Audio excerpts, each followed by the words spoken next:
kudostami syntynyt on elämän vaiheista. On värit siinä voimakkaat ja loimet vahvoja. Ne valitsit jo nuorena, kun lähdit kotoa. Tässä alkuun vielä pari anekdoottia. Jos joku ei tunne tätä meidän Outia. Jos syntyessään kiire oli nähdä maailmaa.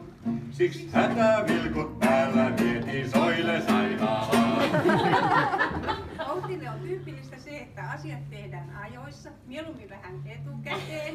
Hän syntyi tosiaan laskettuna aikana ja erittäin vauhdikkaasti. Me lähdettiin mökiltä. Se kestää tunnin se matka ja 2 tunnin päästä Outi oli jo maailmassa. Kyllä. Minä löin hätävilkut päälle ja Eija antoi väliaikatietoja. Niin, Eija antoi mulle tyynyn tueksi. Ja minä ajattelin, että jos poliisit pysäyttää, niin saattaa vähän saattoseurue ainakin, mutta nyt mennään. No niin. Toinen muisto kuvaa hyvin Outin luonnetta. Kun muuton jälkeen Ollin kanssa noustiin autosta, niin tyttö kiersi naapureissa muita mutkitta. Et kysymässä, onko täällä muita lapsia. Se oli ja yhdessä talossa oli juuri ollut mummo vaihtamassa kukkia multaan. Ja Outi tuli sieltä sitten, hänellä oli mulle pistokkaita. Opin hammas. Niin. Tämä seuraava vertauskuva, kerron sulle sen verran taustaa. Suomen luonto,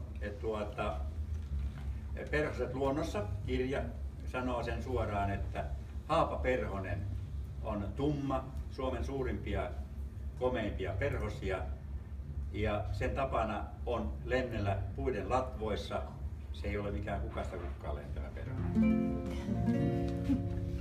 On tyttäremme sielultaan kuin haapaperhonen. Mi lentää puiden latvoissa jotain etsien.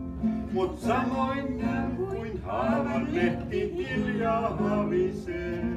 Myös Outi mieltään tutkailee ja runoiksi muotoilee.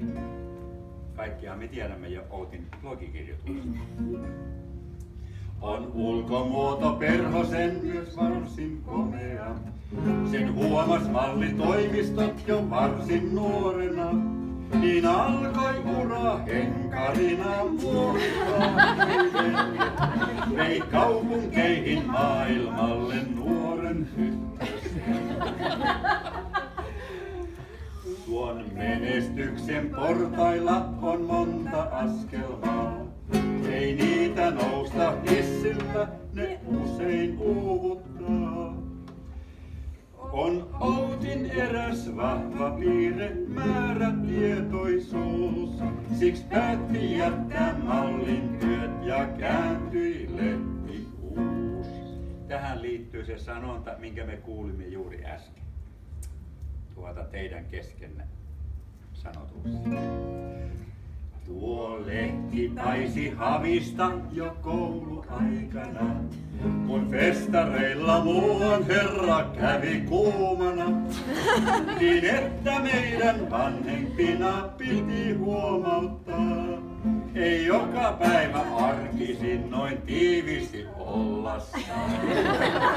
Siinä oli meillä Erjan kanssa yhteinen sopimus, että nyt tähän täytyy puuttua. Niin tässä oli siis semmoinen, että Valtterilla oli ehkä vähän enemmän semmoinen vapaampi ajattelu siitä lukiossa käynnistä, että ei välttämättä joka päivä tarvitse mennä ja näin ei todellakaan tarvinnut mennä joka päivä tai tehdä läksyä yleensä ollenkaan. Siinä sitä rajankäyntiä sitten oli, että minä päivinä mennään kouluun ja... No niin. Ja ennen pitkää kävi niin kuin hiukan arveltiin. Et kirkkoon Outi saateltiin ja nuoret vihittiin.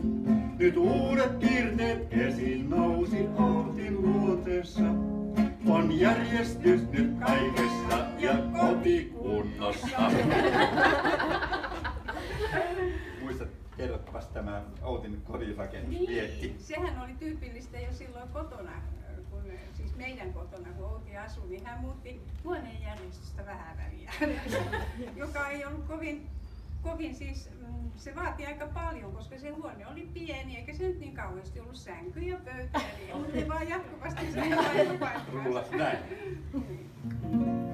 On elämässä astunut jo moniin saappaisiin ja tiensä käynyt Turun kautta Esan melskeisiin.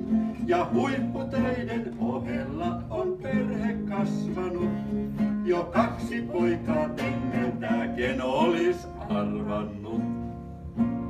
Mitä vielä sanoa me voitais sulle nyt, kun 40 vuotta olet juuri täyttänyt.